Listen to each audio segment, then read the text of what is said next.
미국 재무부가 파악한 제재 위반 의심 선박 30여 척 가운데 이 절반이 위치를 추적당하지 않으려는 의심스러운 행동을 보인 것으로 확인됐습니다.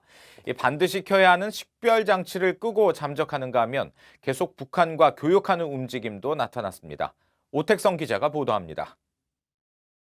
팔라우의 9,200톤급 유조선 킹스웨이호입니다. 미 재무부는 킹스웨이가 북한 유조선과 선박대 선박 환적을 한 것으로 지목하고 주의보를 내린 선박입니다. 선박 추적 시스템 마린 트래픽으로 확인해보니 이 배는 지난해 1월 타이완 남쪽 바다에서 신호가 잡힌 뒤 행방이 묘연해졌습니다. 킹스웨이호처럼 미 재무부가 대북 제재 위반이 의심된다고 밝힌 해외 선박들은 모두 34척인데 이 가운데 킹스웨이호를 포함해 서블리코, 탄타로 등 절반인 17척이 자동 선박 식별 장치 AIS를 끄고 자취를 감춘 것으로 집계됐습니다. 대부분 1년에서 길게는 2년 넘게 AIS를 끄고 있는데 마지막 신호는 주로 중국 근해에서 포착됐습니다.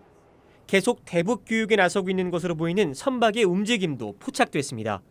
코모로의 선박 플라우리싱호는 지난달 18일 중국 닝보항 앞에서 AIS 신호가 포착됐다가 이후 8일 만에 북한 청진항 앞에서 신호가 확인됐습니다.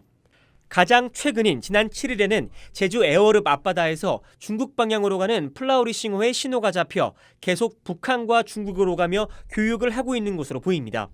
재무부는 AIS의 전원을 끈 행동에 대해 조사를 고려해야 하며 이를 경고 신호로 간주해야 한다고 강조하고 있습니다. 실제로 지난 5월 미국 정부가 처음 압류한 북한 선박 와이즈 어네스트호 역시 AIS를 끄고 운행했습니다. 미 의회에서는 이 같은 선박 식별 장치 전원 차단 행동을 위법으로 인식하고 법으로 막아야 한다는 목소리가 지속적으로 나오고 있습니다.